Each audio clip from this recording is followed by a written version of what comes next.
अस्सलाम वालेकुम, welcome to eat and enjoy new vlog. आज मेरा रिजल्ट के बाद पहला दिन कॉलेज में, जिसके लिए मैं तैयार हो रही थी। मैंने नाश्ता किया। नाश्ते में खाया गोभी वाला पराठा, जो कि बहुत मजे का था और बहुत ज्यादा क्रिस्पी भी था। साथ ही मम्मा ने चाय भी बनाई और ऊपर मलाई भी डाल दी, क्योंकि मैं चाय नहीं पीती, लेकिन आज मैंने चाय पी, जो कि बहुत मजे की थी। अभी मैं नाश्ता कर ही रही थी कि नाना बू आवाजें देना शुरू हो। पहले आके मेरा मुंह धुलवा दो, बाद में कर लेना नाश्ता। फिर मामा ने नाना बू का मुंह धुलवाया, साथ ही नाना बू ने नाश्ते का भी ऑर्डर दे दिया, क्योंकि नाश्ता से पहले खाली पेट नाना बू ने मेडिसिन खानी होती। मम्मा ने मेडिसिन का बॉक्स पकड़ा और उसमें से मेडिसिन ढूंढी।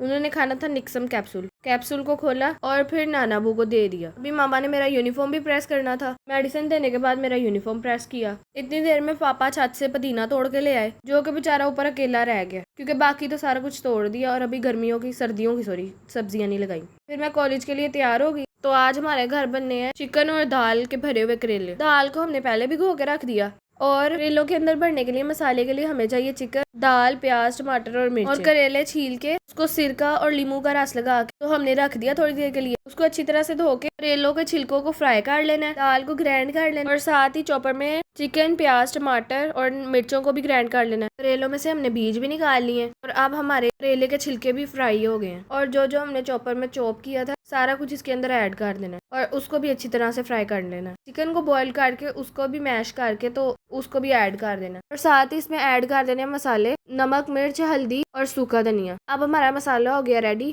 अब इसे करेलों के अंदर फिल कर देना है। करेलों के अंदर फिल करने के बाद सुई धागा लेके तो उसके साथ इसको सी देना है। मुंह बंद कर देना है। इसका ध्यान रखना, अपना अपना हाथ ना सी लेना। एक एक करके सारे करेलों को भी सिलाई कर लिया हमने। जैसे ही सारे करेले मुकम्मल हो गए, कढ़ाई में ऑयल डाला और ऑयल को गर्म होने के लिए रख दिया। साथ ही हमने थोड़ा सा मसाला भी बचा लिया था, क्योंकि वो एंड पे करेलों में ऐड होना है। तो एक एक करके सारों को फ्राई करने के लिए रख दिया। जब ये लाइट ब्राउन हो जाएंगे साइड चेंज करते जाना है। ना एक साड़ पहुंच जान, बिल्कुल लो फ्लेम पे फ्राई करना ही नहीं। खुशबू तो अभी से आना शुरू हो गई थी, बड़े मजे की। अब आहिस्ता आहिस्ता हमारे करेले ब्राउन होना शुरू हो गए। साइड भी हम चेंज करते जा रहे हैं। जैसे ही हमारे करेले ब्राउन हो जाए, साथ ही इसके अंदर जो मसाला हमने बचाया था हमने वो डाल दिया और इसको हल्का सा मिक्स कर लिया और फिर हमने थोड़ी देर के लिए इसे पकने के लिए छोड़ दिया। साथ ही हमने इसके अंदर 1 गिलास दूध भी डाल दिया। दूध डाल के इसे अच्छी तरह से मिक्स किया और फिर दम पे लगा दिया। और दूध का फायदा ये है कि करेले जरा सॉफ्ट बनेंगे और सबसे बड़ा फायदा कि करेले खाने के बाद प्यास नहीं लगेगी। 5 मिनट के बाद हमने इसका दम खोल लिया और हमारे करेले हो गए हैं रेडी।